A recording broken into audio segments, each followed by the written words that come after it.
Ya está. Ok, sí, ya me llegó la notificación. Ok, nada más voy a dar un pequeño repaso de lo que hemos visto. Ok. Dar seguimiento a los conceptos. Estuvimos hablando sobre los elementos, ¿ok?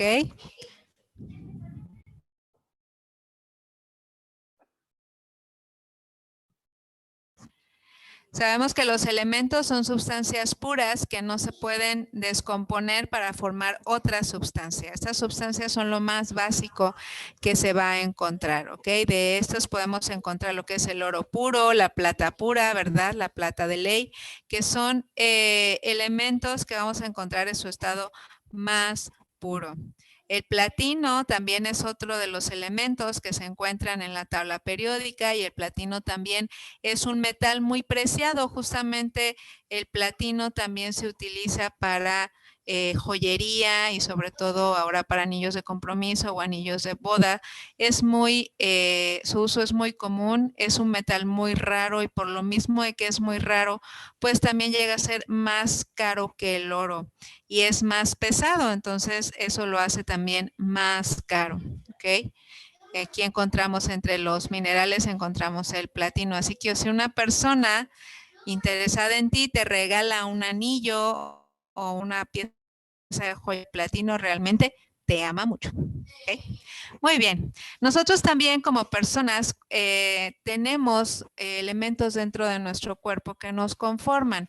Una persona en general que aproximadamente que pese 50 kilos va a tener 32.5 kilos de oxígeno, 9 kilos de carbono, 5 kilos de hidrógeno, 1.5 kilos de nitrógeno, 0.5 kilos de fósforo y 1.5 kilos de algunos otros elementos que se puedan añadir a la lista. Pero si se dan cuenta, los elementos principales que encontramos es el famoso CHON, carbono, hidrógeno, oxígeno y nitrógeno. Son de los principales elementos de los cuales nosotros, la materia orgánica, está compuesta.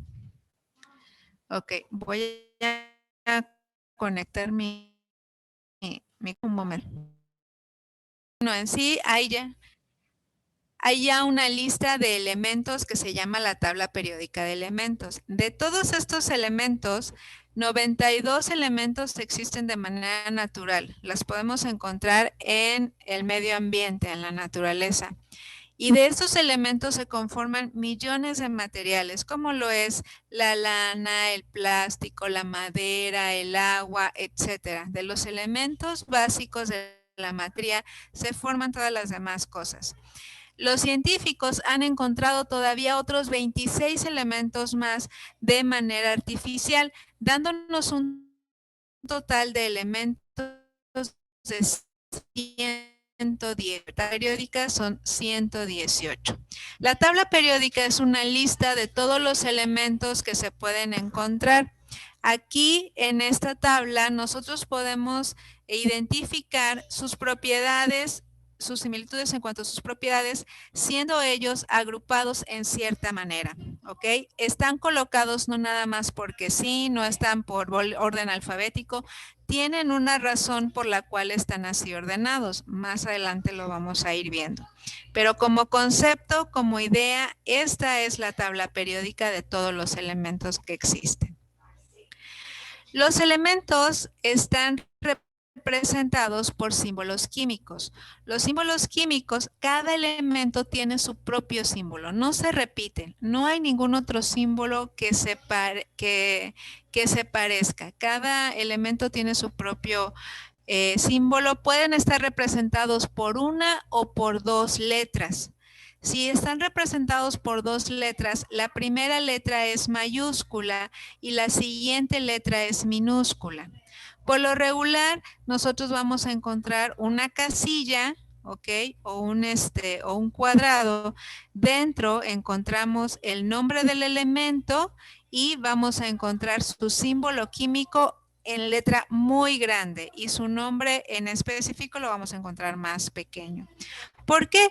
Porque estas letras, estos símbolos químicos son símbolos que representan de manera internacional a estos elementos. No importa el idioma que hables, inglés, francés, alemán, chino, japonés, vas a poder identificar que siempre que tú veas una HG, como en este caso, te estás refiriendo al mercurio.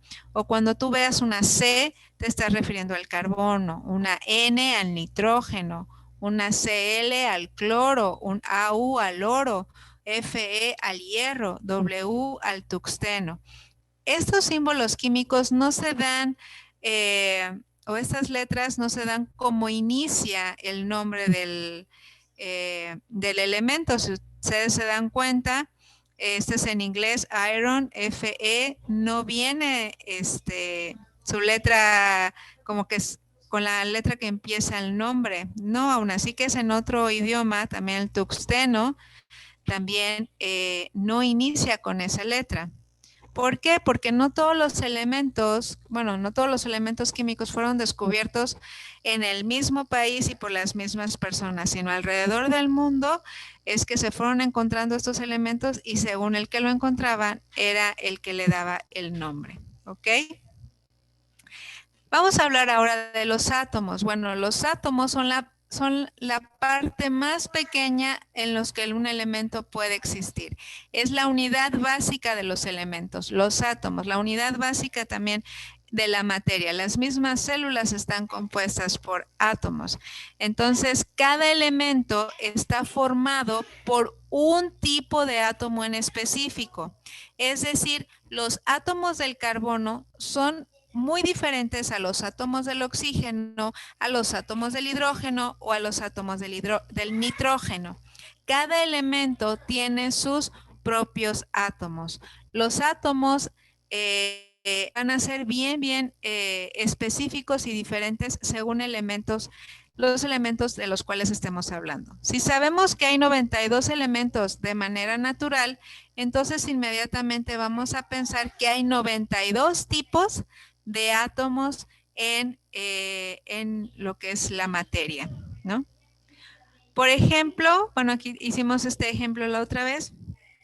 19.3 gramos contenidos en 1 centímetro de oro y de silicio 2.33 gramos. Hicimos este ejemplo en cuanto a cómo es que nos hablan los átomos de las propiedades de un solo átomo, elemento, no me va a decir todas las propiedades de este elemento. Es decir, un solo átomo de oro no me va a decir si es amarillo, si es brillante, si está en estado sólido, si está en estado líquido, si está en estado gaseoso. Un solo átomo de este elemento no me lo va a decir. El conjunto de átomos es el que me va a decir de qué manera es el oro. Las propiedades de un elemento me las va a dar el conjunto de muchos átomos que están íntimamente unidos para poder formar esta sustancia. Un lingote de oro pesa 1 kilo, 1000 gramos, 1 kilo. Y en este lingote de oro se pueden encontrar 3 por 10 a la 24 átomos, es decir, muchísimos átomos. De hecho, hicimos también el ejemplo de un anillo de oro que pesaba unos 15 gramos, algo así, y sacamos el porcentaje de átomos que pueden estar presentes en esta pieza de joyería, ¿ok? Ah, mira, aquí está, eran 10 gramos del anillo. ¿Okay? Bueno. Continuamos, ya hemos visto otros temas, las partículas y el cómo se comportan, ¿ok? Sabemos que alrededor de nosotros hay muchísimos tipos de materiales, ¿ok? Sabemos que hay oro, que hay metal, ¿verdad? Que está el plástico, el vidrio, la madera y muchos de los artículos que tenemos nosotros son conformados por estas.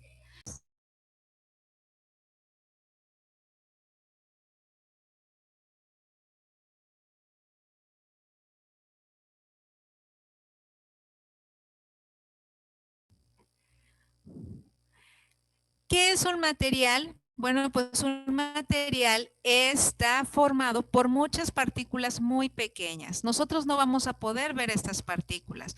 Por ejemplo, en un vaso de agua normal, vamos a encontrar muchas partículas. Ahí ya vimos muchos ceros y como que ya no veo bien, ¿verdad? Muchas partículas las podemos encontrar en este pequeño vaso de agua. ¿Todas las partículas son iguales? No, porque hay muchas mezclas. Estos elementos se pueden mezclar. De hecho, la misma leche es una mezcla de agua, proteínas, grasas, vitaminas. Podemos nosotros encontrar muchas propiedades en esta sustancia, en la leche. Otro lugar donde podemos encontrar esta mezcla de sustancias es el aire. El aire está compuesto por 78% de nitrógeno, 21% de oxígeno y 1% de muchos otros compuestos. Entonces, así como lo es la leche, el aire y muchos otros elementos, la madera también está compuesta de muchas otras cosas.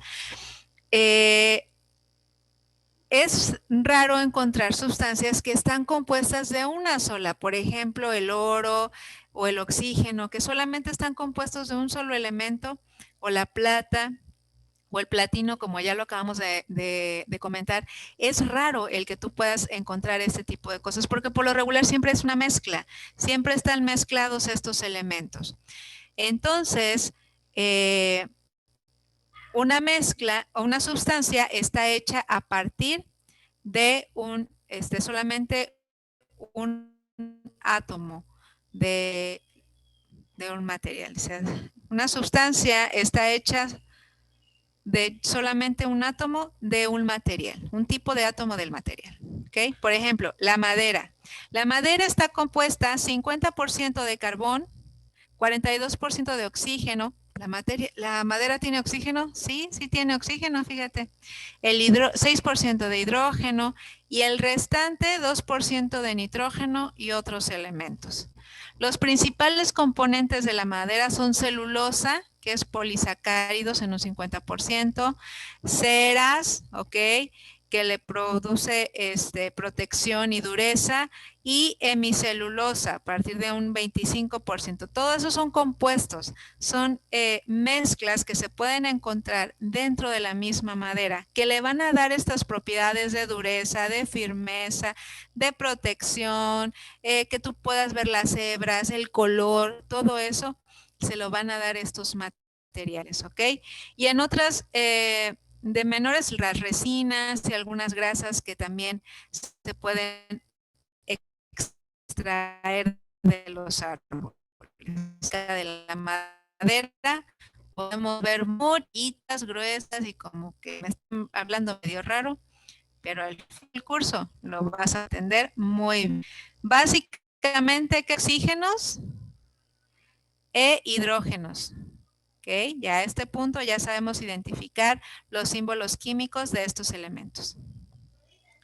Ok, ¿qué es una sustancia? Una sustancia es una especie particular de materia que tiene propiedades uniformes. Es el componente principal de los cuerpos, susceptible a toda clase de formas y de sufrir cambios, que se caracteriza por un conjunto de propiedades físicas o químicas perceptibles a través de los sentidos. Aquí sí yo lo voy a poder ver, observar, sentir. Las sustancias ya no son tan microscópicas como los elementos, átomos y todo eso. Cada partícula en sí es la misma. Una partícula de oro siempre va a ser especial, siempre va a ser la misma. Como ya les había dicho, los átomos del oro siempre van a ser los mismos. Vamos a poder identificarlos.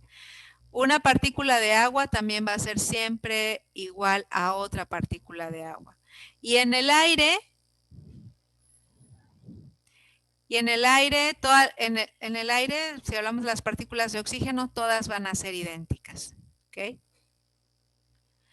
Pero una partícula de oro no va a ser igual a una partícula de oxígeno ya lo sabemos, ya está. Y una partícula de oxígeno no se va a parecer en nada a una partícula de agua. Son totalmente diferentes. ¿Por qué? Porque cada sustancia tiene sus propias partículas. ¿Okay? ¿Qué es lo que les da las propiedades entonces a las sustancias? Bueno, pues las propiedades se describen según cómo se pueden observar y cómo se comportan estas sustancias. Por ejemplo, cada sustancia puede tener sus propias propiedades, ¿ok? Y las propiedades de la sustancia va a depender de las partículas que la contienen, ¿ok? Esto va a ser, van a ir de la mano, ¿ok? ¿Qué es? Si te das cuenta, hicimos también este ejemplo de la masa relativa del oro y del agua. Así a simple vista y al conocimiento que nosotros tenemos, sabemos que el oro es más pesado que el agua, ¿ok? Pero ¿por qué el oro es más pesado que el agua? Bueno, primeramente por tan éticos, el oro está en estado sólido y el agua está en estado líquido. En sí, el oro pesa 190 gramos, nosotros podemos decir que en un centímetro cúbico va a tener 19 gramos de masa. Y del agua va a tener apenas 1 gramo de masa. Aquí es donde vemos la diferencia. Aquí vemos una propiedad diferente. El oro es más pesado que el agua, ¿ok? Si tuviéramos el oro, el agua en estado sólido, que no fuera que no fuera en estado líquido, obviamente pesaría más esta agua, ¿ok? Las propiedades de una sustancia van a depender entonces de cómo es que las partículas sean, cómo es que están arregladas o mezcladas y cómo es que ellas se mueven. Eso es lo que le va a dar las propiedades a las sustancias. Por ejemplo, hicimos el ejemplo del cambio de estado. Sabemos que hay 3 estados fundamentales de la materia: estado sólido, estado líquido y estado gaseoso, y que pueden ser reversibles, es decir, el agua en estado líquido puede hacerse en estado sólido y también el agua en estado líquido puede hacerse en estado gaseoso y viceversa también. El hielo puede hacerse líquido y el vapor de agua también puede hacerse líquido. De hecho, también se puede condensar y hacerse hielo el vapor de agua. Entonces, ¿qué es lo que le da esta propiedad o esta característica al agua para que pueda tener esta facilidad de moverse? Bueno, pues se la va a dar las partículas que la tienen o de las cuales está hecha esta sustancia en sí, el agua. Vimos que cuando una sustancia cambia de estado sólido a estado líquido, nosotros decimos que se funde, pasa por un proceso de fusión, ¿okay? De fundición. La fundición es un cambio de estado sólido a estado líquido. La condensación es cuando hay un cambio de estado líquido a estado sólido. El oro líquido se condensa, es decir, se hace sólido, si nosotros lo enfriamos a 360 grados bajo cero.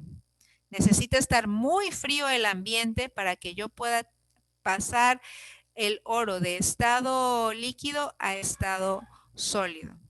Y el oro sólido funde a una temperatura de 1063 grados centígrados, es decir, muy caliente, para que el oro se pueda cambiar de estado sólido a estado líquido. ¿Qué es lo que sucede cuando se derrite o se funde un cubito de hielo? ¿Qué es lo que le pasa a las partículas cuando está este cambio de estado? Bueno, pues resulta que yo pongo mi cubito de hielo en un plato o en una superficie y el calor, la energía del calor que envuelve, que rodea al cubito de hielo, va a hacer que sus partículas empiecen a vibrar. Las partículas en estado sólido están muy juntas, muy unidas, cachete con cachete, no hay nada de espacio, por eso es que está sólido, por eso es que está duro, por eso es difícil romperlo, porque sus partículas están muy juntas, muy unidas. Pero cuando empiezan a sentir el calor del medio ambiente que las rodea, estas empiezan a vibrar y empiezan de poquito en poquito a separarse. Esto es lo que sucede cuando hay este cambio de estado. Las partículas se empiezan a mover en sus mismos lugares y van a empezar a cambiar de patrón, porque en estado sólido están bien hechas sus filas, pero conforme se van ellas vibrando y moviendo, ya hay algunas que están arriba, otras abajo, unas enfrente, otras atrás. Entonces, eso es lo que le va a conceder el cambio de estado sólido a estado líquido. Y de ahí entonces las partículas se empiezan a mover y a ser un poco más libres y está líquido. Otro de los ejemplos que habíamos visto es el galio. El galio es un metal, pero es un metal muy especial porque el galio en su punto de fusión es en la temperatura ambiente, los 30 grados. A los 30 grados el galio se empieza a cambiar de estado sólido a estado líquido. Con que tú pongas el galio en la mano, con tu propio calor con el cual se va a envolver este pedacito de galio, va a ser suficiente para que se empiece a derretir. Cuando un líquido empieza a congelarse, entonces sus partículas que se movían libremente, empiezan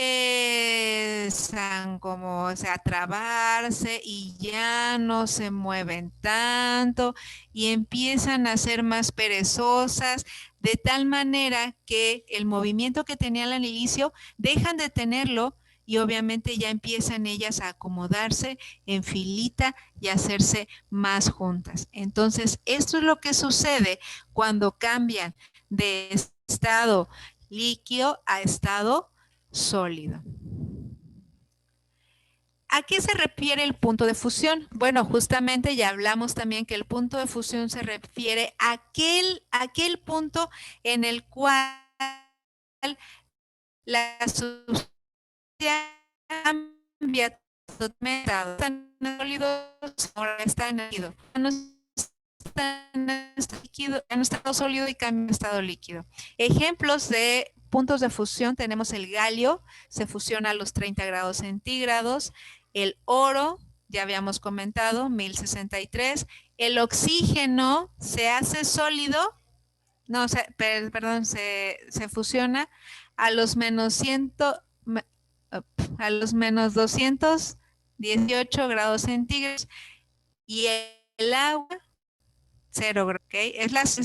Son los puntos de fusión de estos elementos, ¿ok?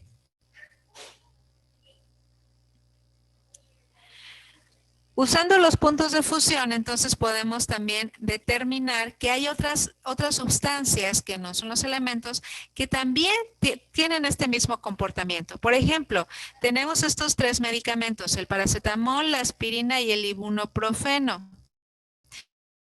También de estado sólido. ¿Por qué? Porque el paracetamol no lo dan en pastillas, ¿verdad?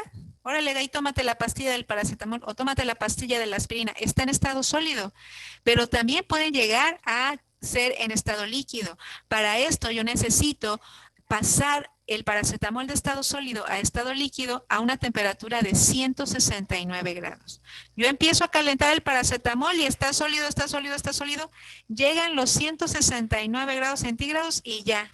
Ese es el punto en donde completamente ya pasa a estado líquido. ¿Ok? Otro cambio de estado es la evaporación y la ebullición. Sabemos que ebullición y evaporación ambos son cambios de estado líquido a estado gaseoso. Pero hay una condicionante, porque no es lo mismo ebullición que evaporación. La evaporación es un proceso en el cual la ebullición, cuando usando la temperatura, cierto grado de temperatura, mi líquido va a empezar a burbujear, va a empezar a tener estas burbujas dentro de él y estas burbujas son las que se van a convertir en vapor posteriormente. ¿Cuál es la diferencia entonces entre vaporización y ebullición? Que para la evaporación no necesito una temperatura en específico, esta siempre va a suceder, pero con la ebullición sí voy a necesitar ciertos grados de temperatura para producir estas burbujas dentro de mi líquido. Porque estas burbujas, como van a contener aire, esas van a buscar ir a la superficie y de la superficie hacerse uno con el aire. ¿Okay? Y la evaporación no. La evaporación esta va a suceder únicamente de la capa más superficial, de la capa que se encuentre más externa o más arribita, que esté tocando el aire. De ahí va a surgir la evaporación. Se van a evaporar capita por capita de la parte más externa. Entonces, la diferencia es que para el proceso de ebullición yo voy a necesitar mayor energía de calor que en la evaporación. Nosotros no vemos que está hirviendo el agua del mar y así es que se produce las nubes, ¿verdad? No, nosotros no vemos que hierve. ¿Qué es lo que sucede con el mar? Entonces ella se evapora. ¿Okay? Continuamos. Okay. La evaporación, como ya les había dicho, es un cambio de estado sólido que sucede lentamente, ¿ok? Convirtiéndose este estado líquido en estado gaseoso, ¿ok? Porque justamente se encuentran en la superficie, rompen esta tensión superficial y hacen el cambio de estar en estado líquido a hacerse uno con el aire, ¿ok? Hay algunos factores que influyen para que esta evaporación se llegue a dar. Por ejemplo, la naturaleza del líquido. ¿De qué líquido estoy yo hablando? Por ejemplo, si estoy yo hablando del éter, del alcohol o de la gasolina, la evaporación va a ser más rápida, ¿ok? Por aquí yo ya lo estoy destapando y por aquí ya se está evaporando, ¿ok? El agua tiende a ser más lenta porque las moléculas de hidrógeno, los puentes de hidrógeno que forman entre ellos son más fuertes. Entonces, para poder separar estas moléculas, voy a necesitar un poquito más de energía. Entonces, por eso el proceso entre el agua y el alcohol o la gasolina va a ser diferente. Va a ser más rápido en la gasolina y en el éter, en los que son más volátiles, y en el agua va a ser un poco más tardado. También todo depende de la temperatura del líquido del que yo esté hablando, ¿ok? Pero en específico, cualquier líquido se va a empezar a evaporar a cualquier temperatura, porque ya sabemos que no dependemos tanto, para la evaporación no se depende tanto de la temperatura, ¿ok? El contacto con la superficie, esto sí, mientras mayor sea la superficie, obviamente, que se va a evaporar, pues va a ser la cantidad de átomos que van a estar expuestos para poder hacer este intercambio. Si estoy hablando de la superficie de este tamañito, obviamente, pues va a ser muchísimo más, si estoy hablando de un charcote más grande, ¿no? También la presión atmosférica, también la presión atmosférica tiene mucho que ver. La ebullición, en la ebullición que estamos observando aquí, está teniendo las burbujas. Justamente cuando está burbujeando de una manera muy intensa, ese es el punto de ebullición. Y también va a depender de la naturaleza del líquido del cual yo esté hirviendo. ¿Okay? La presión atmosférica también es muy importante. No todos los líquidos a la misma presión atmosférica. Nosotros vemos cambios, los que vivimos aquí donde estamos en la playa, a los que viven a la Ciudad de México o a los que están arriba. Quiero hervir agua en el Monte Everest, ¿será posible? allá donde hace mucho frío y está muy alto. Sí, sí es posible que yo pueda hervir agua en el Monte Everest. El único detalle es que voy a necesitar muchísimo más energía para poder hacerla hervir. Y no es porque no sea agua, sino por la presión atmosférica que estoy ejerciendo sobre eso.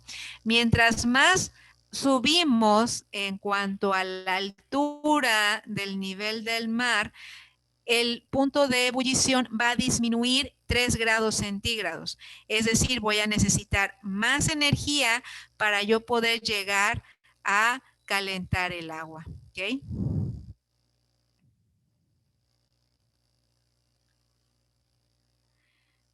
Aquí es donde yo les digo, en el Everest, ¿ok? Vamos a poder calentar el agua, claro que sí, pero tenemos que tomar en cuenta la presión atmosférica, ¿ok? El monte Everest está a una altura de 8.5 kilómetros. ¿Qué temperatura entonces el agua tendría que estar hirviendo? Si tiene 8.5 kilómetros de altura, lo divido por 3, que es cada kilómetro, la diferencia son 3 grados centígrados, entonces la diferencia es de 25.5.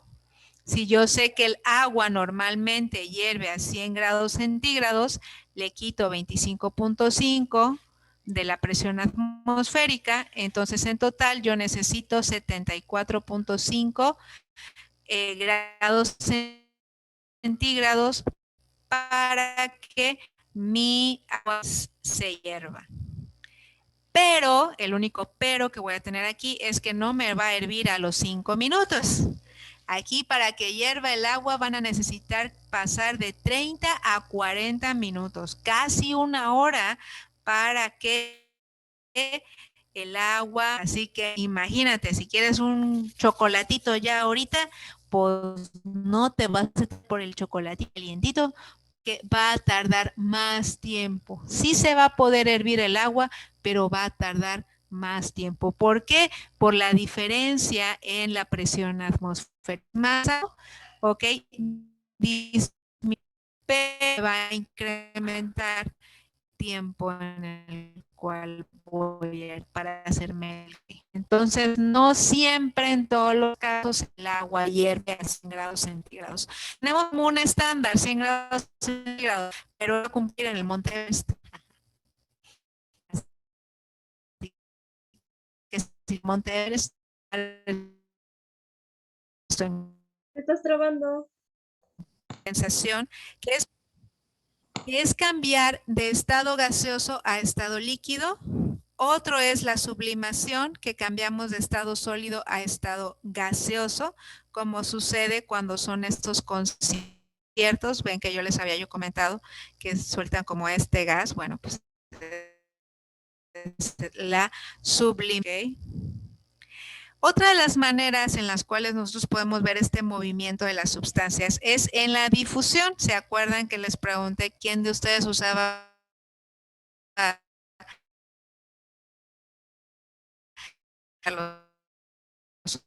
las mujeres, identificar el proceso de difusión también cuando rápidamente nos damos cuenta que a mamá ya se le quemó el pan, ya se le quemaron los frijoles, ya se le quemó la sopa. ¿Por qué? ¿Cómo es que nos llega a nosotros este aroma? Bueno, pues todo esto viaja a través de la atmósfera en el aire y nos llega a nosotros por ese medio. Aquí está el ejercicio que yo les puse también sobre el colorante en el agua, ¿se acuerdan? La difusión no nada más ocurre en el aire, sino también ocurre en el agua. Entonces empezamos a ver las gotas y vemos cómo caen, pintan, pero no inmediatamente se pinta el agua, sino vemos que es un proceso lento en el cual este tinte se va mezclando, va atravesando cada átomo, cada partícula del agua hasta que completamente se vuelve del color de la tinta que le pusimos. Entonces no es algo que suceda rápido, tiene ciertas condicionantes. ¿De qué va a depender? Obviamente va a depender de del tamaño de las moléculas que yo estoy introduciendo en el aire o en el agua, de la temperatura también. Mientras más calor, más rápido ocurre la difusión. Y ya dije del tamaño y de temperatura, ¿no? Eso va a depender. Estás trabando otra vez. La difusión va a depender de la temperatura, del tamaño de las moléculas y del estado de las moléculas. Sucede más rápido en el aire que en el agua, en el líquido. ¿Ok? ¿Por qué? Bueno, pues vamos a volver a comentar las partículas,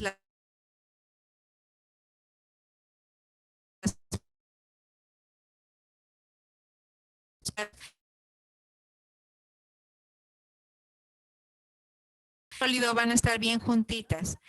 En estado líquido van a estar un poco más separadas una de la otra y en estado gaseoso completamente separadas. Okay, se dicen hola, hola, hola, pero desde muy lejos. Okay. Es por eso que la difusión en el estado gaseoso ocurre más rápido que en el estado líquido. También tiene que ver la presión atmosférica. ¿A qué me refiero con la presión de los gases?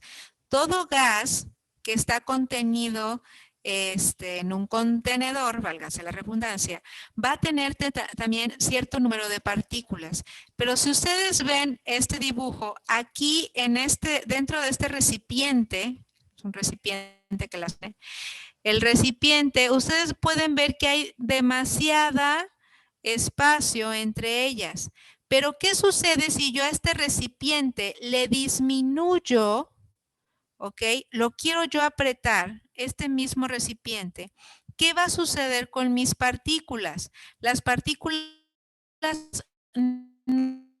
no se van a ir. Lo que les estoy disminuyendo yo es el espacio en el cual ellas van a poder viajar o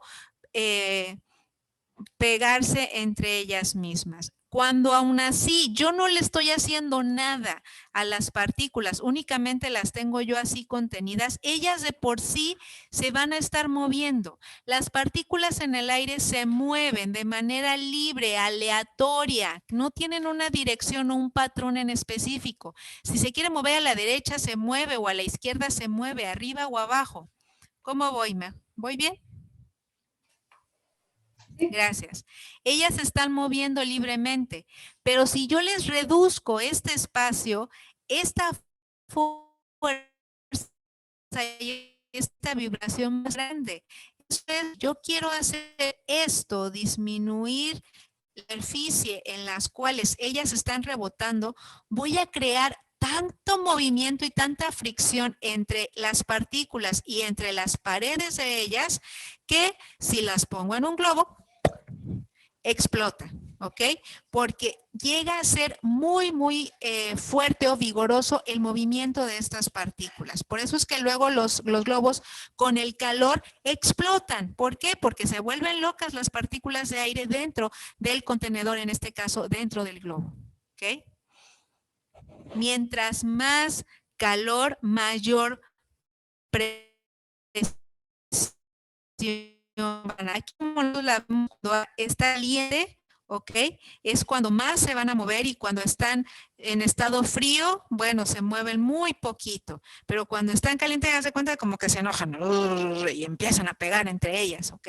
Mientras más caliente, más enojadas se ponen, ¿ok? Podemos hacer este experimento, se puede realizar también en un matraz del Erlenmeyer o un frasco de vidrio, porque ellos aguantan lo caliente. De vidrio, nosotros podemos ponerle un globo en la boquilla de este recipiente, ponemos agua en otro y lo metemos a baño María, ¿ok? Esta agua está muy caliente. Pones el recipientemente, vas a ver cómo el globo se empieza a inflar. No creas que se infla así grandote, sino de que está totalmente desinflado, se va a empezar a inflar, se va a parar. Y inmediatamente que se pare, empieza a poner cubos de agua fría, cubitos de hielo. Le pones cubos de hielo y se va a volver a hacer flácido. ¿Por qué? Porque esto nos está demostrando que cuando la temperatura es muy caliente, las partículas contenidas y que están encerradas en este contenedor, en este recipiente de cristal, se van a empezar a mover más rápido y me van a aumentar la presión del gas que lo tengo aquí contenido, de tal manera que me va a dar el globo. Le quito yo la fuerza del calor y le pongo frío, ya las partículas no van a estar enojadas, se van a calmar, no se van a mover tan rápido y obviamente va a disminuir también la presión del gas. ¿Okay? El ejemplo de la botella que yo les decía, que la metieran al refrigerador y al congelador, ¿qué es lo que espero al meterlas al refri? Si tú te das cuenta,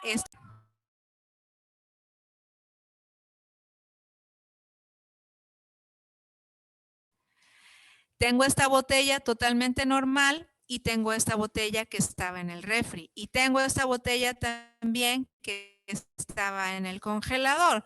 ¿Puedes darte cuenta cómo ha sido el cambio entre una y la otra?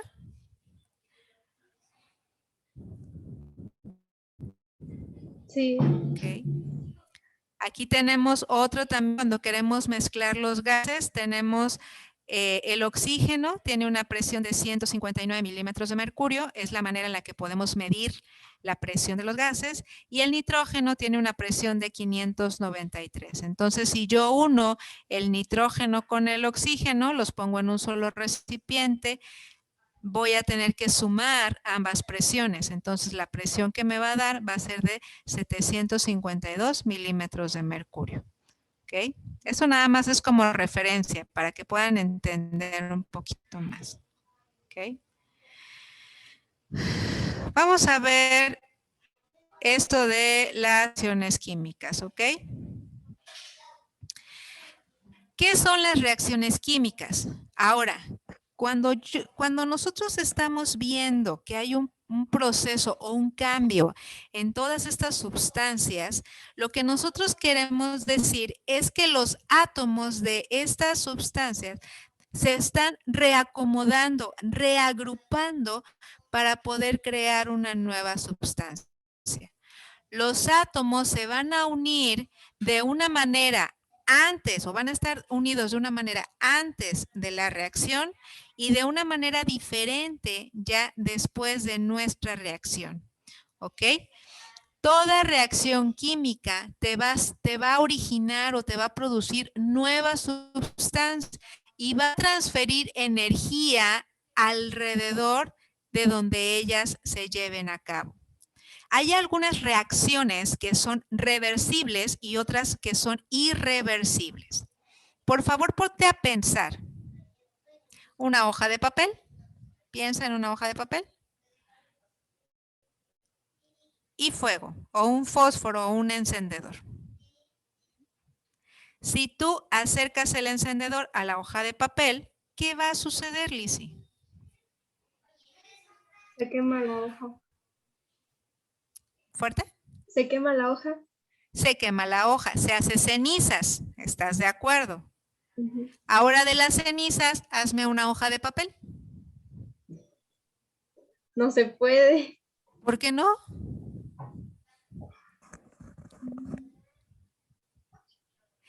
Esa es una reacción irreversible. Quemaste la hoja de papel, ya no la puedes volver a tener en su forma original. Ya no la puedes regresar a hacer una hoja blanca sólida, porque ya la quemaste. Entonces, eso, el quemar...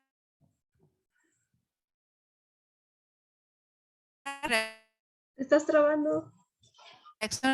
Yo saco un cubito de hielo del congelador. ¿Qué le pasa al cubito de hielo? Se derrite. Se derrite. Y una vez derretido, lo meto al congelador y puede volver a congelarse, hacerse cubito de hielo. Sí. Sí, esa es una reacción reversible, ¿ok? de un estado, yo lo tengo al otro y lo puedo volver a regresar al estado originalmente en el cual yo lo tenía.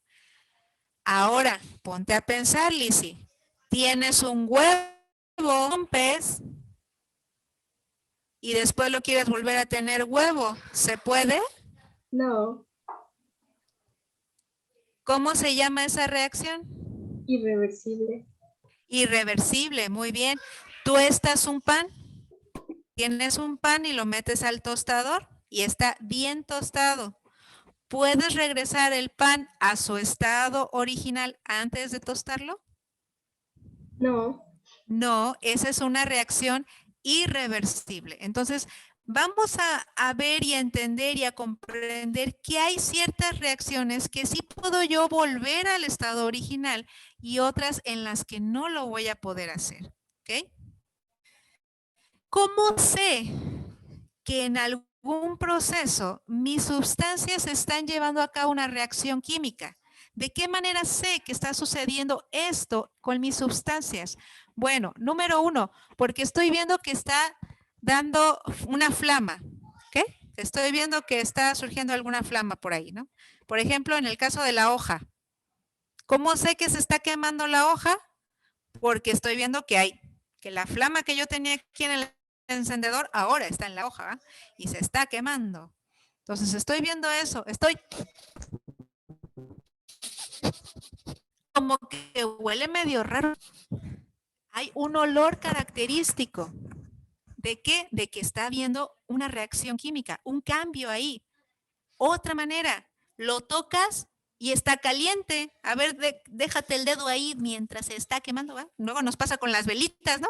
Ay, lo quieres agarrar la velita recién que la apagaste y te estás quemando. ¿Por qué? Porque hay una reacción química ahí. Se calienta o se enfría.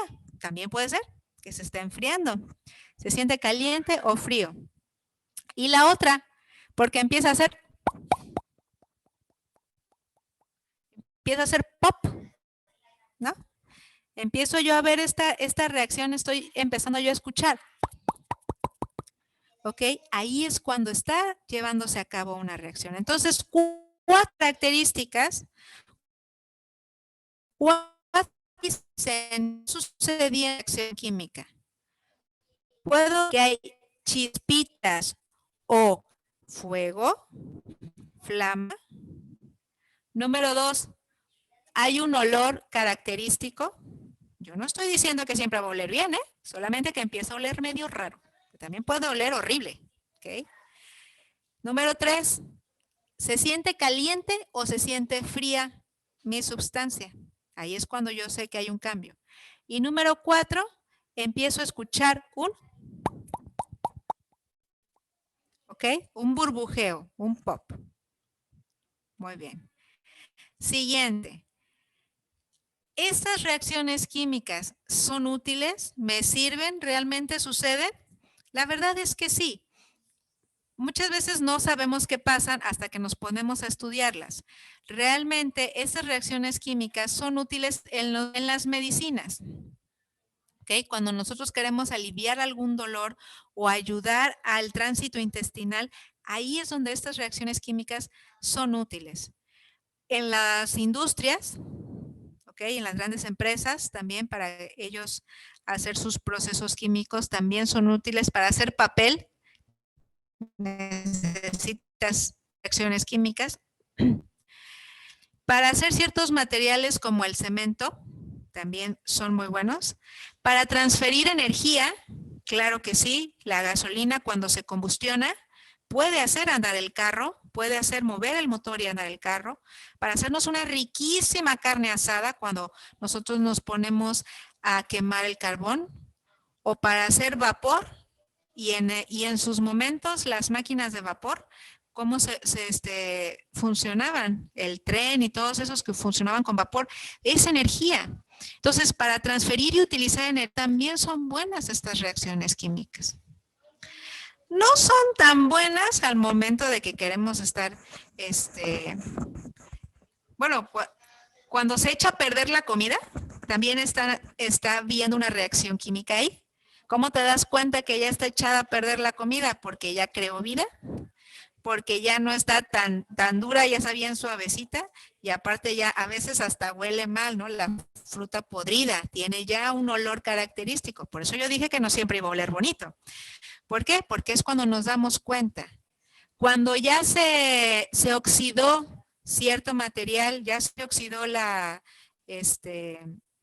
el carro o ya se oxidó la protección de la ventana, tampoco no es algo tan bonito, pero te estás dando cuenta que está sucediendo una reacción ahí. ¿Qué fue lo que pasó? El metal y el oxígeno se unieron y formaron lo que es el óxido ahora. Entonces, ahí es donde lo podemos ver.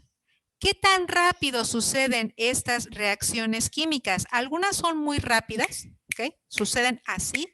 Otras son más lentas. Para aquellas que son lentas, hay algunas sustancias que se llaman catadores. Son un tipo de enzimas que me ayuda a aumentar la velocidad de las reacciones. Por ejemplo, algunas medicinas nos ayudan a acelerar ciertos procesos para aliviar los dolores o las indigestiones. ¿Ok? Ok.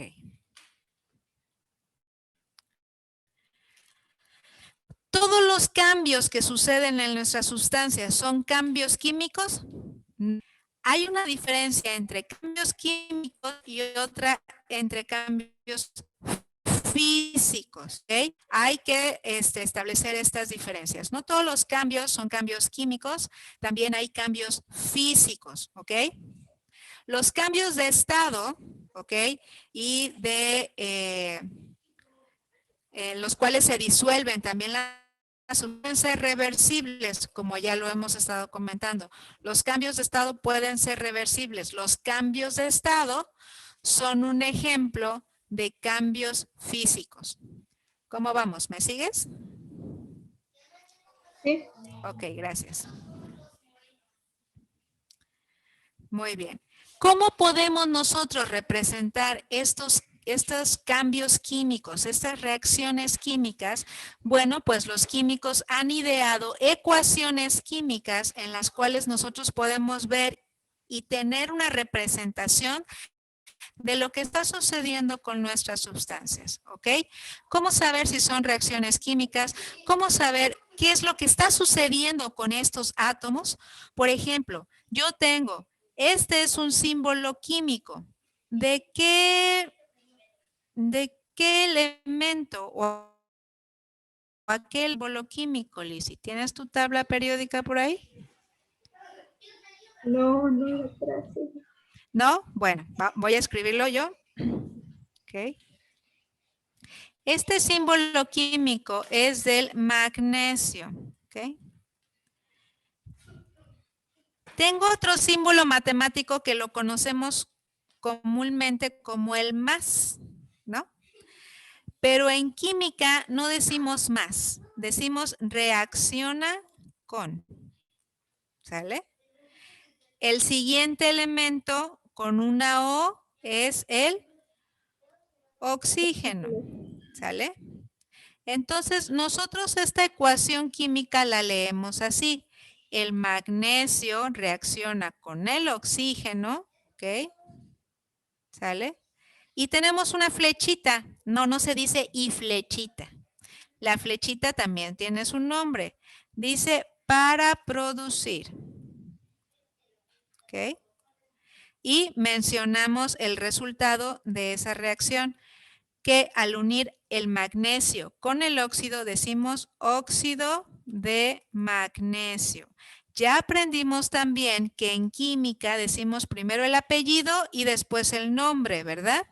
Entonces, por eso, si vemos que la O está al final, entonces esta va primero. Entonces, no digo oxígeno de magnesio, porque la reacción que está sucediendo aquí es una oxidación. Entonces, se dice óxido de magnesio. Otra de las cosas que quiero yo resaltar aquí. ¿Ok? Dentro de una reacción química, yo la voy a dividir en dos. ¿Ok? Creo que sí ya les había yo dicho esto. Y si no, ahorita me lo confirman. Las ecuaciones químicas las voy a dividir en dos. Van a llamar reactivos, ¿ok? ¿Sale? ¿Ya se los había comentado, Lizzy? No. Y la segunda parte se llaman productos, ¿ok? Por favor, escribimos esto en la libreta, por favor, de las reacciones químicas. Es por eso que yo cuando leo una reacción química, digo reacciona con, ¿sale? No nada más me lo inventé, nomás porque sí, ¿sale? Este reacciona con se debe a que esta parte de la ecuación se llaman reactivos. Entonces yo por eso al más reacciona con. Y como mi siguiente parte se llaman productos, yo a la flecha no le digo flecha ni igual, le digo para producir. Esa es la relación que hay cuando yo quiero hablar o decir una ecuación química. ¿Ok?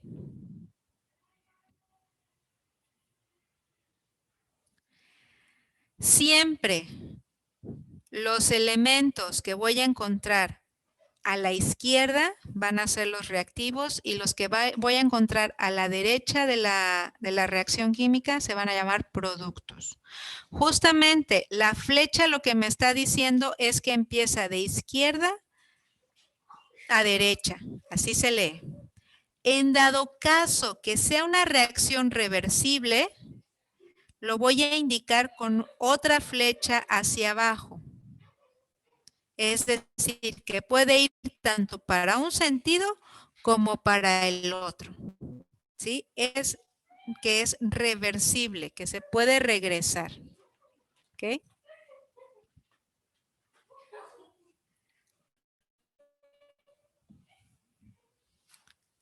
¿Tú me...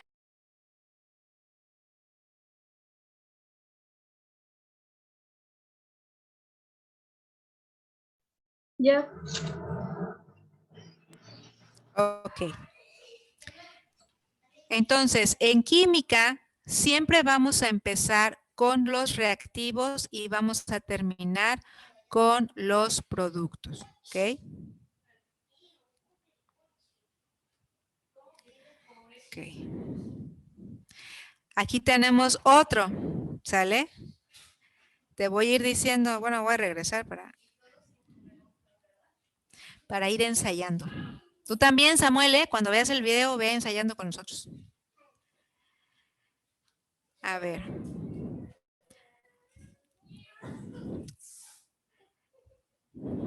Te voy a decir, Na quiere decir sodio, ¿sale? Y Cl quiere decir cloro.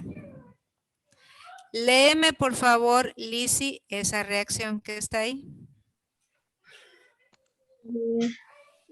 Sodio. Fuerte. Sodio reacciona con cloro Ajá. para producir cloruro de sodio. Exacto, muy bien. Ahora, siguiente. Vamos con el que sigue. A ver si se puede. Espérame. Ahí está. Ok. Ah, bueno, ya salieron los demás. Ok. A ver. ¿Sí te los anoto o sí sabes de qué son? Sí, A ver, dime. Carbón. El carbono. Ajá. Carbono reacciona con oxígeno Muy bien. para producir óxido de carbono. Dióxido de sodio. Dióxido de Aquí sodio. decimos dióxido porque ok. Ya también les voy a ir explicando esto. Ok, tenemos un 2 abajo.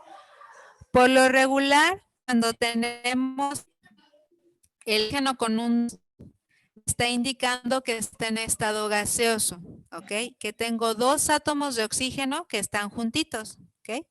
Quiere decir que tengo un átomo aquí y otro acá, ¿sale?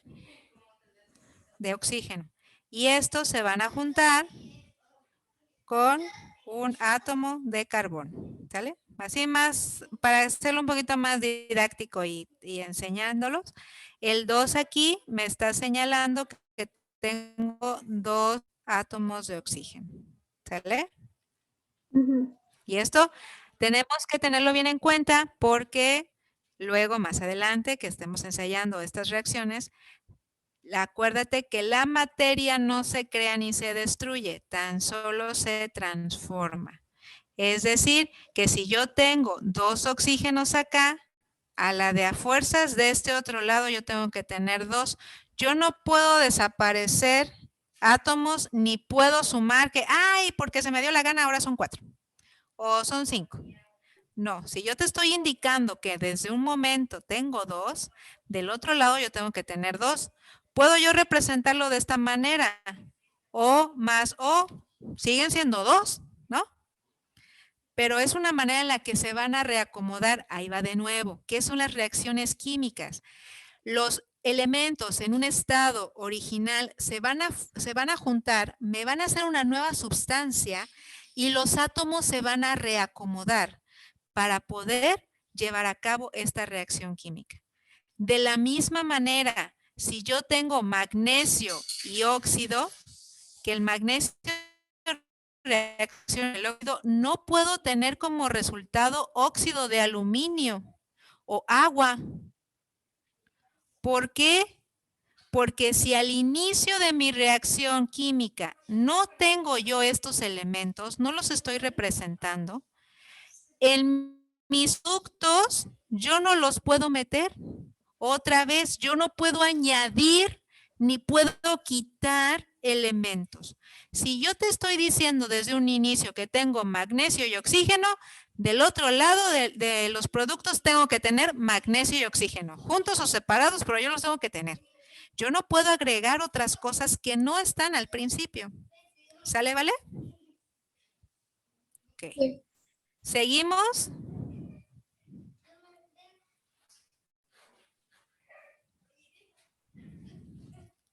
Hidrógeno Hidrógeno.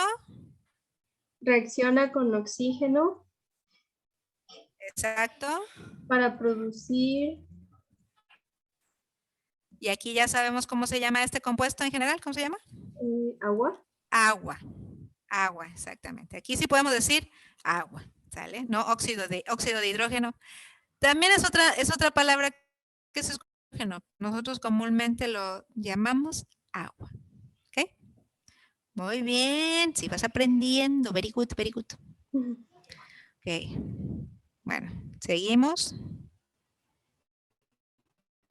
¿Ya se acabaron? Ah, ahí va. Fe es hierro y S es azufre.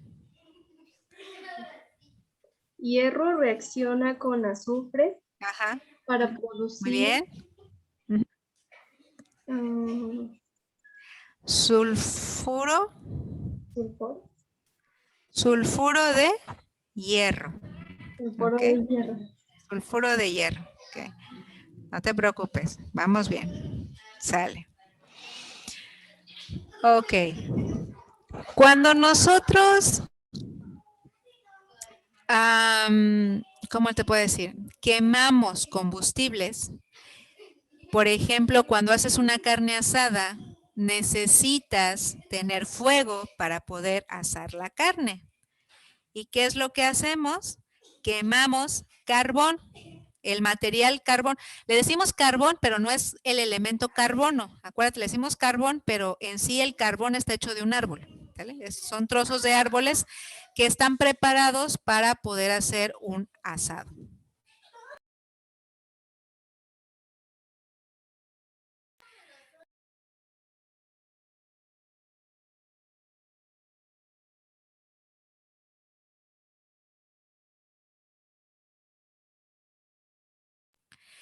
Entonces, yo al quemar un combustible, estoy haciendo una reacción química.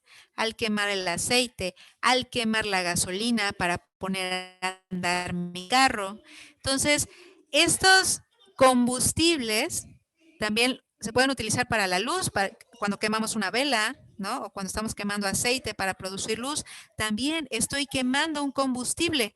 Entonces, ¿qué sucede cuando yo quemo combustibles? Yo estoy haciendo una reacción que se llama de combustión, ¿ok? Una reacción de combustión.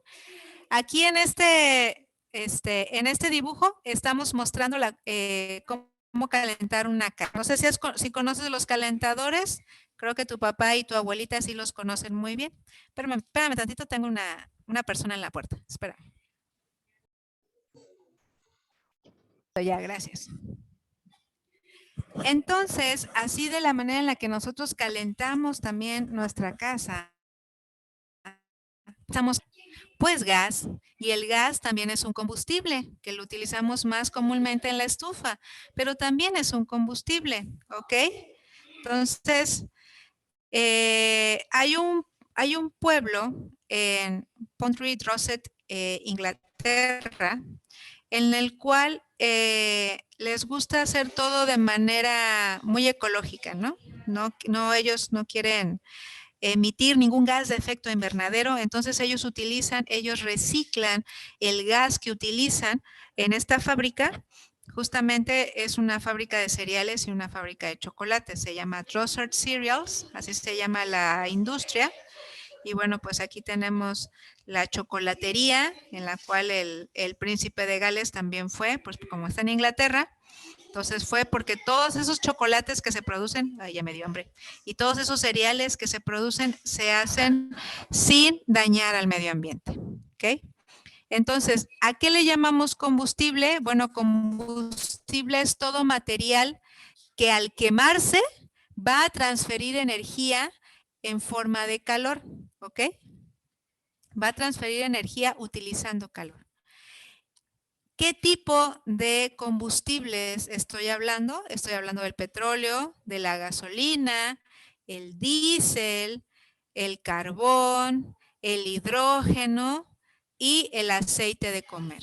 Estos son los principales combustibles que nosotros vamos a utilizar normalmente en la vida actual, 2021, para producir energía. ¿Qué le pasa a los combustibles cuando estos se queman o se combustionan? Bueno, esta reacción se llama reacciones de combustión. Uno de los ejemplos es el metano. El metano es un hidrocarburo compuesto por un solo carbono y 4 hidrógenos, ¿ok? Esto es un compuesto. ¿Por qué yo puedo decir que esto es un compuesto, Lizzy? Porque está formado de varias moléculas. Exactamente, porque está formado por 2 elementos. En este caso es carbono e hidrógeno. ¿Okay? Tiene más hidrógenos que carbonos, pero bueno, de entrada ya son 2 elementos, ya es un compuesto. ¿Okay? Entonces su fórmula química es CH4, tiene un carbono y 4 hidrógenos. Y cuando este se quema, reacciona con el oxígeno que se encuentra en el aire. ¿Ok? Y la reacción de esta combustión, ¿qué pasa cuando ¿qué se va a producir? ¿Qué es lo que tú puedes ver? El fuego. El fuego, ¿y qué más? ¿Qué sale?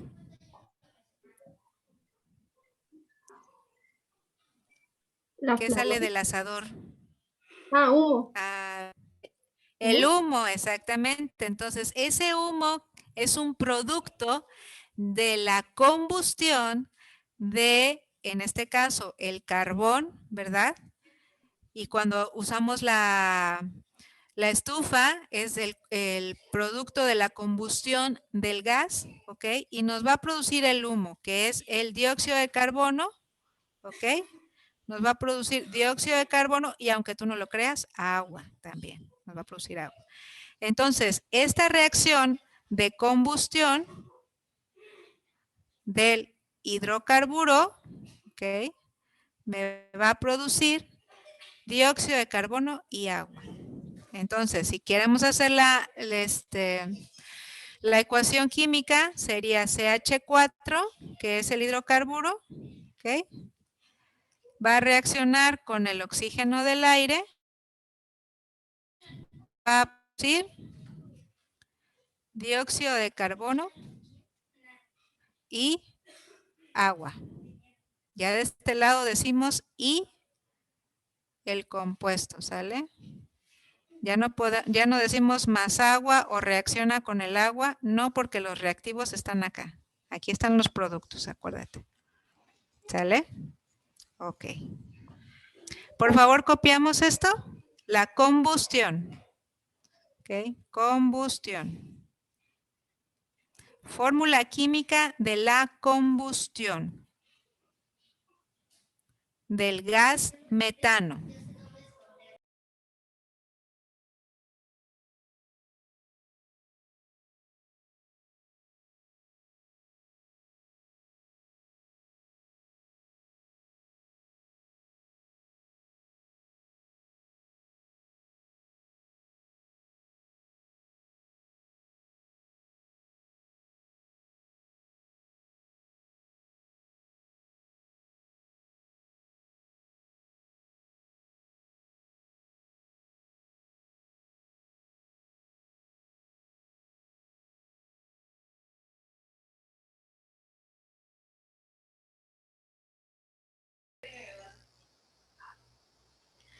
Ok, vamos a regresar. Estábamos viendo la reacción química de la combustión. En este caso, la combustión del gas metano. Ok. La reacción química de la combustión es CH4. El 4 va en chiquito, sale así como lo tengo yo acá en este lado. CH4 va a reaccionar con el oxígeno del aire para producir dióxido de carbono y agua. ¿Okay? Todos esos numeritos van en chiquito, por favor. Esa es la reacción química de la combustión. Siempre que un combustible, con todo respeto, se vaya a combustionar, es decir, se vaya a quemar, voy a producir un gas de efecto invernadero que es el dióxido de carbono. ¿Ok? ¿Sí ya habías copiado esto, Lizzy? Sí. Ok, bueno.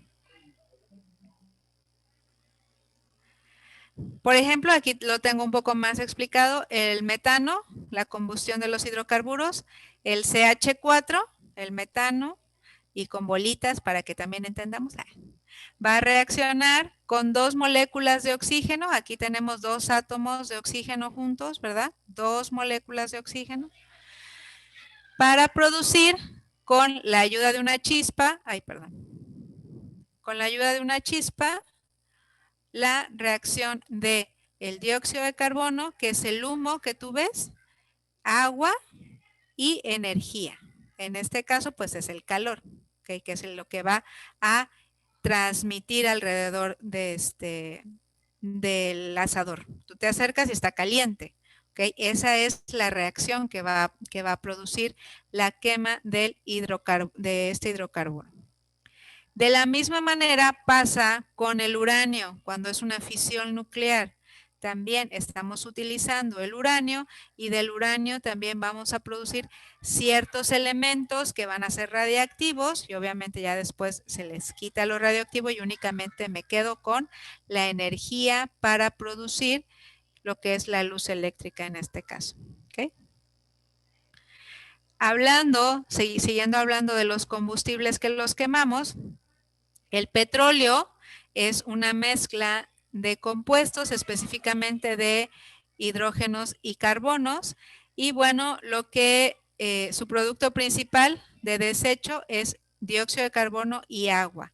Y esto se lleva a cabo en los motores de combustión interna. Todo aquel mueve usando gasolina por el escape va a sacar dióxido de carbono y agua. ¿Okay? El petróleo, el diésel, el carbón y el metano son unos fósiles que se le denominan combustibles fósiles, son unos fósiles, no, son unos combustibles que se les denomina combustibles fósiles. ¿Por qué? Porque estos combustibles no son renovables, es decir, no pueden ser reemplazados inmediatamente después de que los usaste. Para poder nosotros producir petróleo en nuestro planeta, necesitan pasar muchos años para que toda esa materia orgánica se pueda descomponer y poder hacer el petróleo, ¿ok? Pero este producto no lo podemos volver a hacer en algún otro momento. Tenemos que volver a esperar muchos años para poder utilizarlo. El problema es que ahorita lo estamos usando mucho, porque es el boom. Desde hace 50 años, un poquito más, utilizamos la gasolina. ¿Okay? Entonces, al utilizar la gasolina, estamos utilizando estos fuentes de combustible. El gas también es un combustible fósil. Entonces, obviamente, estamos contaminando el medio ambiente, produciendo gases de efecto invernadero y aparte nos estamos acabando las reservas de petróleo, que las reservas de petróleo son limitadas. Entonces, debemos de poder pensar en energías renovables que nosotros podamos utilizar de una manera mejor. Y a alguien se le prendió el foco y dijeron, pues el hidrógeno. El hidrógeno puede ser el futuro combustible, pues el hidrógeno pues lo puedes encontrar en cualquier manera, ¿no? Si tú juntas dos moléculas de hidrógeno y las combustionas, pues vas a producir agua, pues es algo bueno, ¿no? No es dañino, no es peligroso, no, es muy bueno.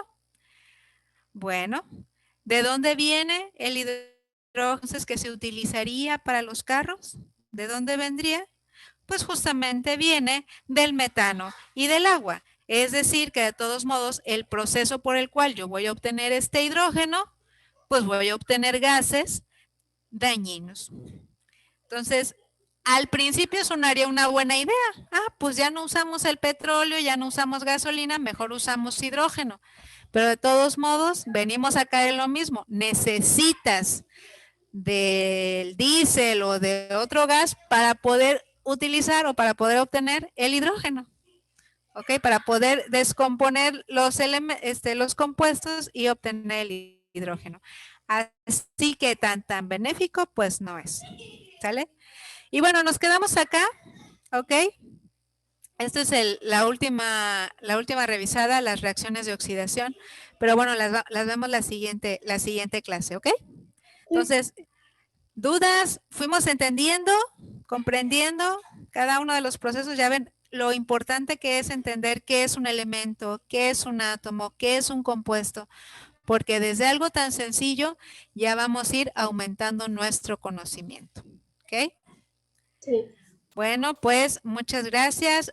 Voy a dejarles tarea para la siguiente clase. ¿Ok? Lo voy a poner acá. El siguiente tema, no recuerdo si se los puse, pero creo que no, es descomposición térmica. ¿Okay? Sí. Sí nos lo pusiste. Conservación de la masa.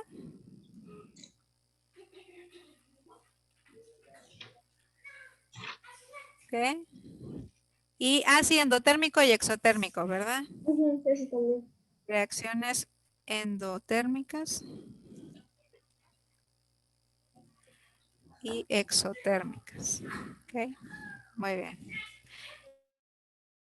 Esto ya nada más me lo anexan para la siguiente clase. ¿Sale, vale? Sí. Ok.